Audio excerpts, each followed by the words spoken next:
VFS appointment சக்ஸஸ்ஃபுல்லாக முடிஞ்சதுக்கப்புறம் நமக்கு வந்து பார்த்திங்கன்னா மொபைல் நம்பர் அண்ட் மெயிலுக்கு வந்து ரெஃபரன்ஸ் நம்பர் ஒன்று விஎஃப்எஸ் அவங்க சைட்லேருந்து ஒரு ரெஃபரன்ஸ் நம்பர் சென்ட் பண்ணுவாங்க.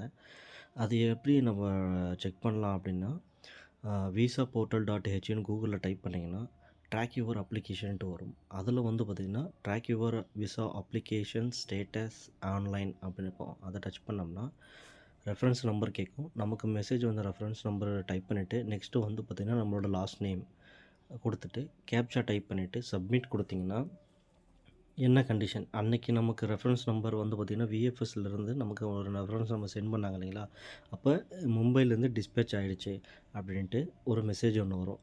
மேக்ஸிமம் 30 டேஸ் இல்லைன்னா வந்து 45 டேஸ் ஆகும். ஓகேங்களா, 45 டேஸ்க்கு அப்புறமா தான் வந்து பார்த்திங்கன்னா அப்டேட் ஆகும். பிட்வீன் கேப்பில் என்னென்ன ஸ்டேட்டஸ் அங்கே நடந்துக்கிட்டு இருக்குது அது எப்போயுமே அப்டேட் ஆகாது. நமக்கு விசா ஸ்டாம்பிங் ஆகிட்டு கொரியர் பண்ணும்போது தான் நமக்கு வந்து ஸ்டேட்டஸ் அப்டேட் ஆகும். நீங்கள் இந்த வீடியோவை பாஸ் பண்ணிட்டு ஜூம் பண்ணி பார்த்தீங்கன்னா டீட்டெயில் தெரியும் உங்களுக்கு.